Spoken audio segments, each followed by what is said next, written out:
Hey everybody, welcome back to another episode of Player and DM. This time it's me, Jenny, the DM for High Hopes Low Rolls, and Jazz. Hello. Good day. Who's drawing her character Mina. This is Mina. She is blue. She is blue. She's an air genasi, right? Yeah, she's an air genasi, and that means like she is like half genie or djinn, as they call it, I guess. Yeah, because in the canon there's like several different types of genie depending on what element they're aligned to, and I think djinn is the air genie. Yeah, I think you're right. Yes, that sounds about right. Yeah, and the other half of her is elf, hence the pointy ears. What can I ask? I don't think I ever really asked you this. Do you know why you chose to be a genasi? I think I just kind of wanted to go like, so when I decided to change like characters, I just wanted to like go for something that was completely opposite to Torlin, basically. Okay. So I was like, okay, short and puffy yellow hair, let's go for really, really tall and bright blue. And then like I think, well, that was one of the reasons, but also I just wanted to like, I know I read it up and I was like, this sounds really super cool, like I can levitate. That's pretty cool. So yeah. I'm gonna do that. Like Mina does use levitate, I would say, fairly regularly. Like how do you get like one use of it per day, and it's always gone by the end of the day. Yeah, definitely. I mean, like if I can only use it once a day, you know, I'm gonna seize that opportunity.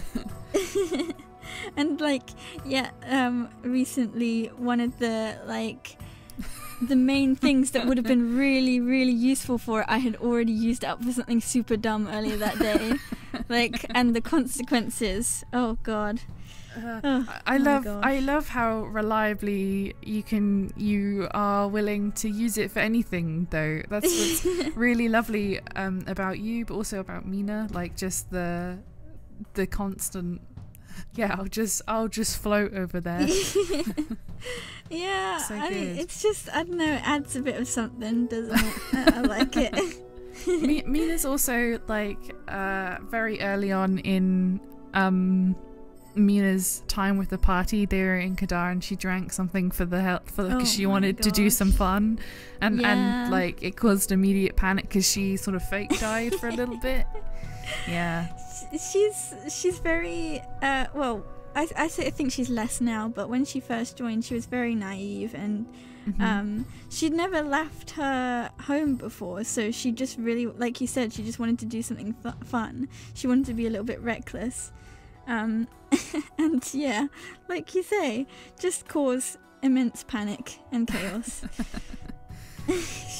So speaking of her home, Mina is from Nazim. Yeah, from Nazim, which is a elemental gate community. Yeah, it sounds cool when you say it like that. That is to say that Nazim is a place, but it has a temple, and the people in the temple are charged with the duty of protecting the gate on the material plane to the elemental plane of air from ne'er-do-wells, and you know, stopping stuff from coming through on the other side. Bad stuff. Yeah. They are like guardians of the galaxy, but just for one world, not a whole galaxy. One little patch. Yeah. Yeah, it's a very nice place.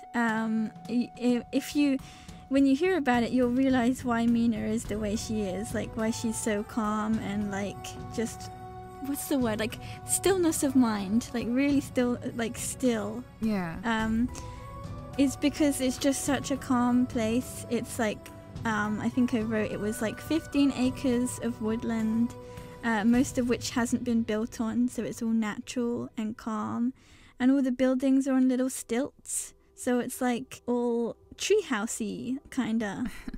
And it's just like really, really calm and relaxing place, and she spent her whole life there. The thing I really like about Nazim is that kind of everybody has ideas on their own on where their characters are from and what that's like. And you can see that really prominently, say for example with Rook and Knothole, and Gimgar and Rundar. But you built Nazim almost entirely on your own, and when we came to talk about it and talk about Mina and where she was from, you were like, bam, here you go, it's here. I did it. This is what I want it to be like. Yeah. Here's all the people who live here, and here's the map, and here's what it looks like. And it was so good. It was great. That never happens to me. It was super fun. I'm really surprised that doesn't usually happen, because like I get so carried away. Like I was like, okay, I just need to sort of like have a rough idea of what it's like, and then I was like, but then I could draw a map, and then I could make all these characters and give them names, and then I was like, have I gone too far? Oh no. No, never. Always more is good. Yeah. Yeah, I suppose we can always like pull back, can't we? Yeah, exactly. Yeah. Mina's really reflective of her environment, but also, you know, her environment is kind of all centered around the idea of air, of the elements and what that's like, you know, both the environment she grew up in, but also it's in her very blood, right? The temperament of herself, all of it's kind of reflective of the spirit of the element. Yeah. Which I think is really cool, and I think you do a really good job of playing that. Aw, thanks. That's real sweet.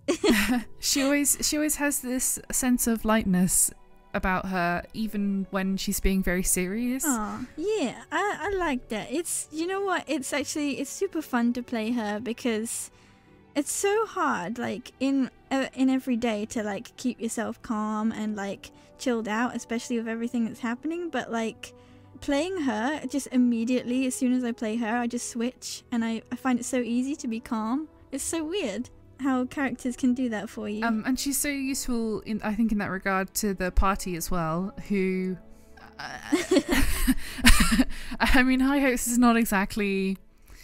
Ooh, I mean, I don't think they've ever...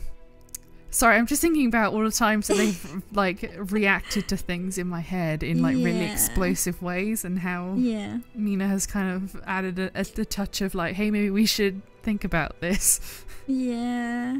I didn't really think about that when I was creating her, but now I am thankful, because they needed a bit of calm in there. Not more chaos. It's a strange group of characters. Hey, so Mina's colour palette is, I mean, obviously she herself, she is a little bit blue because she's Genasi. But she has bright pink pants on and a blue sash. Do you want to maybe talk about, I mean, mostly I'm interested in why the pink pants. You know, I'm not sure why I chose that, actually. So it turned out that Torlin ended up having pink pants in the animatic, but when I created Mina, Alex hadn't done that sort of initial drawing for Torlin yet, so I didn't imagine Torlin with pink pants. But now both my characters have pink pants, which is fine. I didn't notice that previously, that connection. Do you think that maybe that's because Alex sort of subconsciously associates the pink pants with you and your character? Maybe. Could because be. In real life, you have been known to wear some pretty bright wild things. Yeah. Maybe. Yeah, I suppose that could be some of his inspiration. Yeah. I couldn't tell you why I chose pink pants. Do you know what? The other thing is that I realised, because somebody pointed it out in a comment at some point, that her colour palette is like the colour of the pansexual flag. Oh. Which she is. Oh. She's pansexual. Wow. And I didn't mean to do that.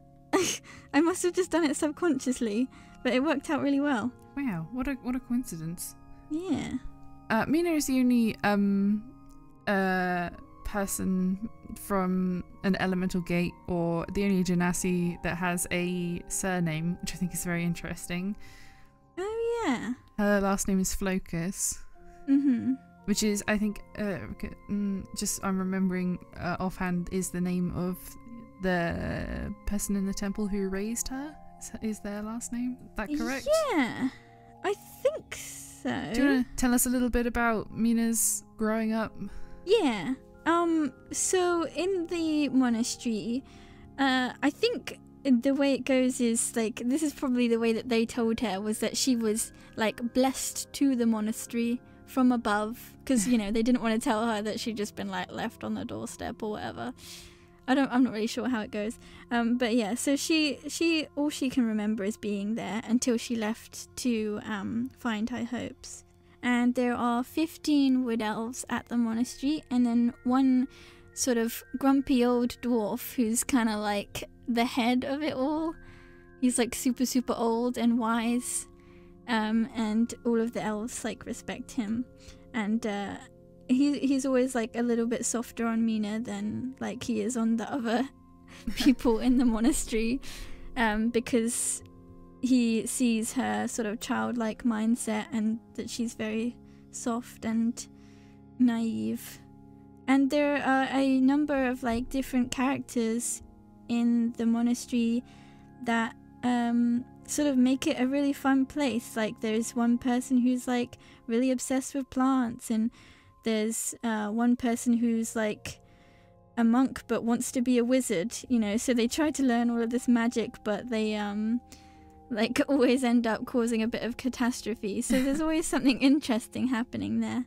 It'd be really cool to like go into detail about these characters one day, but yeah, it's a good place, and they all taught her one thing or another that made her who she is today. Did you want to describe the monastery itself? Because I seem to remember talking about well, first of all, it's in on the top of a mountain. Oh yeah, which is pretty rad. So yeah, it's pretty isolated in and of itself, right? Which maybe sort of contributes to why you have this really close-knit community. Yeah. But also, I seem to remember having a conversation about a cliff edge and some really, like, we call them wind trees, but that's not actually what they're called, is it? But do you know what I mean? Like really like loose-leaved trees. yeah, kind of like willowy kind of trees, I guess. Yeah, like really floaty. The like cliff edge is my favorite bit, because so like you said, it's all up on a mountain thingy, and like near the bottom of it would be like the rest of Nizim, like the little sort of villagey place. And up on the mountain top where the cliff edge is one of the sort of training areas. So there are like training areas plotted around the whole like sort of 15-acre land.